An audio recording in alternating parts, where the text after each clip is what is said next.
mga subscriber, mga ka-hiker, kumusta po kayo? Welcome back again naman sa aking panibagong video. Siyempre, kung bago ka lang dito, my name is Roy Cortez. Welcome po kayo sa aking YouTube channel. And for today's video, ay mag-share naman po ako sa inyo ng aking bagong nabiling item sa Daiso. Ito po ay ang iron plate for barbecue. Sa halagang 330 yen lang po. Mura-mura. Kung matatandaan nyo po, gumawa na po ako ng video, mga ilang buwan na po nakakaraan, yung mini iron plate. So, isa lang po ang procedure ng paggagamit po ng iron plate. Halos pares lang po sila. So, lahat po ng details nito ay ilalagay ko sa aking description box, katulad po ng paano paggamit, ang kanyang precaution, syempre, ang care at ang pag-storage. So, paki-check na lang po. Kaya, huwag natin patagalin. Tara, subukan natin at magluto tayo.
So far so good. Okay yung aking iron plate for barbecue. Mura-mura po siya. 330 yen lang. 330 yen. Sa Daiso na mabibili. At andyan po. Hanggang dito lang po ang aking video. Maraming salamat po sa panonood. Paki-comment na lang po down below. Pakihit na rin po ang thumbs up at i-share. At sa mga hindi pa po nag-subscribe, paki-subscribe na lang po at pakihit na rin po ang bell button para lagi kayong update sa aking mga video. At bago ko makalimutan, maraming salamat po sa aking mga subscriber na nanonood po ng aking mga video. Lalong-lalo na po sa aking mga bagong subscriber na nag-subscribe po ng aking YouTube channel. At shout out po sa aking mga kaibigan na nanonood po ng aking mga video. Kagaya po ni, yan, may listahan ko dito ngayon. Kay Brad Mark Anthony Zambrano ng Sabang San Jose, Camarines Sur, at Perpetual Village 7, Mambug 5, Bacoor, Cavite. Ngayon din kay Brad Glenn Lasino at kay Brad Daddy Runs channel. Maraming salamat po sa panonood ng aking Triskelion Hymn.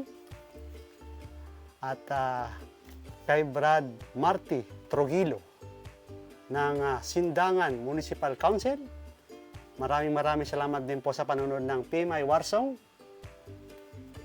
At sa ating kaibigan dyan sa Mexico, si Manuel Roberto from Mexico. Salamat. Thank you very much for watching my video. At syempre, sa ating mga kabayan, kay kabayan sa Japan, shoutout po kay Liso Sara. At wag nating kalilimutan ang ating mga kaibigan dyan sa Italy. Syempre, Filipino family in Italy, kay Bong Quintos. Maraming salamat din po sa panonood ng aking video. At sa lahat po na subscriber ko, maraming salamat po sa panonood po ng aking video. Sana wag po kayo magsasawa.